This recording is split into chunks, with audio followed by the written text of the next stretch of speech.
Welcome back everyone. We have a no box challenge video here along with a new story. This one is titled The Fractured Futures. Yeah, anyways, I hope you guys enjoy. With the epilogue and chapter 1 to go ahead and start off this video. Yeah, let me know what you guys think of it.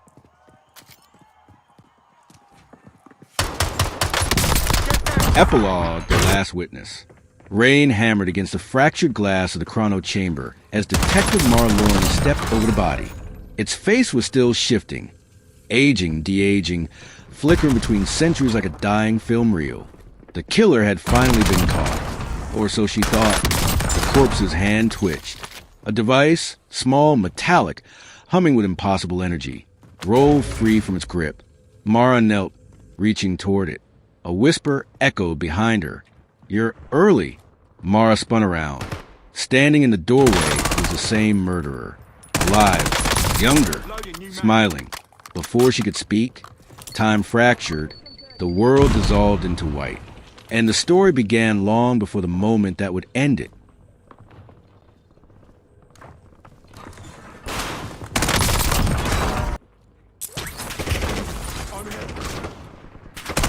Chapter 1. Clockwork Man. Rain fell in trembling sheets over the cobblestone square of Old Paris. The kind of rain that blurred lantern light into smeared halos and made everything feel slightly unreal, slightly wrong. Detective Mara Lawrence stood beneath the awning of a cold iron balcony, collar raised against the wind, watching a pair of temple technicians kneeling beside the victim's body. Even from here, she could see the impossible glint of metal in the exposed wound. The first murder, officially the first, had occurred 2 days earlier in the century that should have been unreachable. But that corpse from 1781 had at least made a twisted kind of sense. The time guard had long prepared for criminal disruptions in vulnerable eras. But this death, here in 2147, felt different, bolder, almost taunting.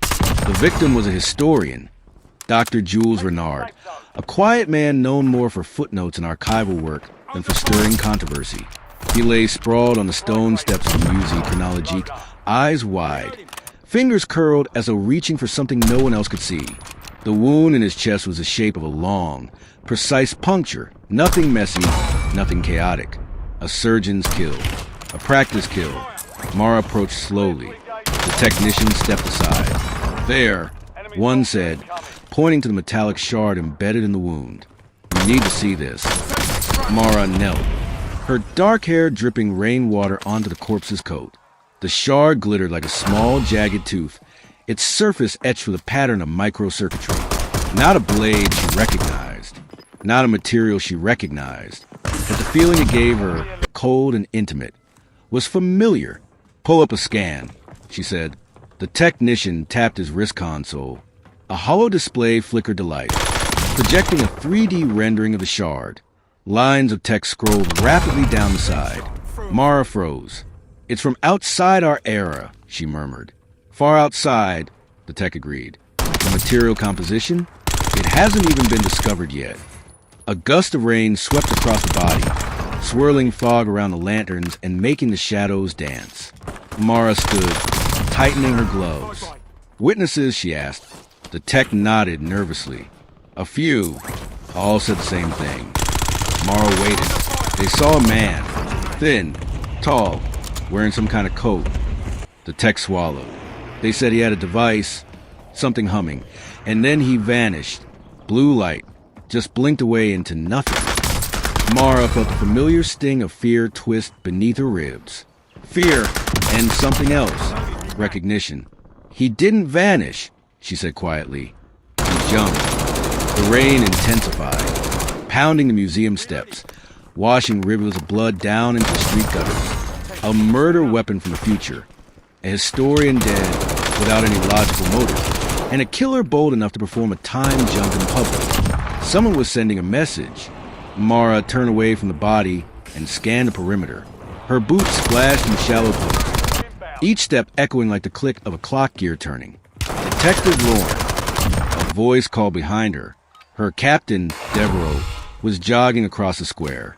Tell me you're not seriously thinking what I think you are. That depends, Mara said without turning, on whether you're thinking this is a temporal strike.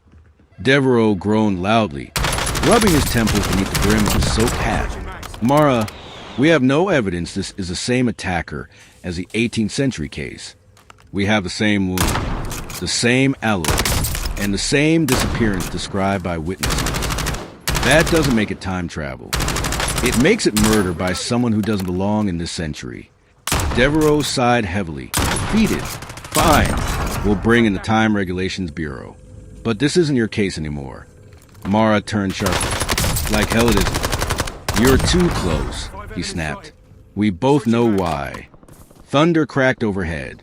For a moment, Mara said nothing. The memories rose like ghosts behind her eyes. Her mother whispering bedtime stories about paradoxes and anchored timelines. The tragedy that had torn through her life when she was barely old enough to understand the meaning of loss. The vow she'd made to herself at 16, that she would never allow time to be twisted for cruelty again. She stared past Devereaux at the museum's stately columns, the rain-blurred sky beyond them, the faint shimmer of a temporal disruption only she could sense. I'm not too close, she whispered. I'm the only one close enough. But Devereaux was already shaking his head. You're off the case. Officially, Mara's jaw clenched. Unofficially, she thought, is another matter entirely.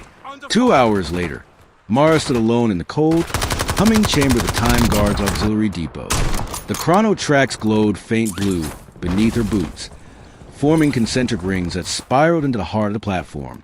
Unauthorized travel was a major offense. She entered her override code anyway. Destination? The system asked in a neutral synthetic tone. Paris, she said, 2 hours before the murder. The machine clicked softly, spooling energy, filling the air with static. Warning, it said, temporal event is classified as unstable. Entry may result in... Do it. The chamber erupted in light. And for a moment, just a fraction of a second, she saw him. A figure standing at the opposite end of the glowing rings. Tall, lean, wearing that strange, too long coat. His face was half hidden beneath messy dark hair, but his smile was bright and razor sharp, like someone who had already solved a puzzle she hadn't even begun. Detective Lorne, he said softly, though the system was roaring with energy. You're early. Her breath caught in her throat. How do you? He lifted a hand, and it was a small device glowing with cold blue light. Run along now, he said with a grin. We have so much time left. And then he flickered, blurred, vanished. The chrono chamber pulsed white, and Mara Lorne's hunt for the impossible killer truly began.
Loading new mag.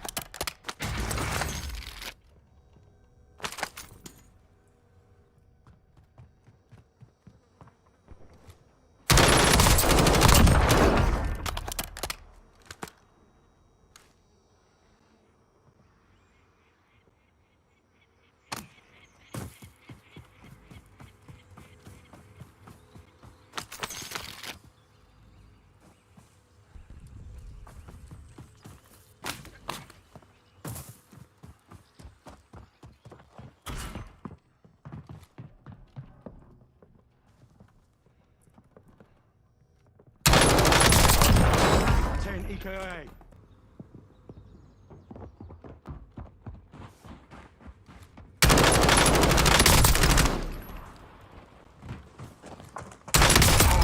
And that's unfortunate that we didn't manage to complete the challenge this time around, but it will be done sooner or later. Yeah, let me know what you guys think of the chapter 1 and epilogue so far, and as always, don't let things weigh you down.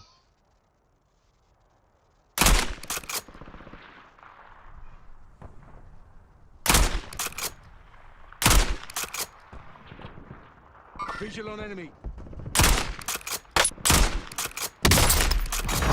Switching mags. Well, look at that.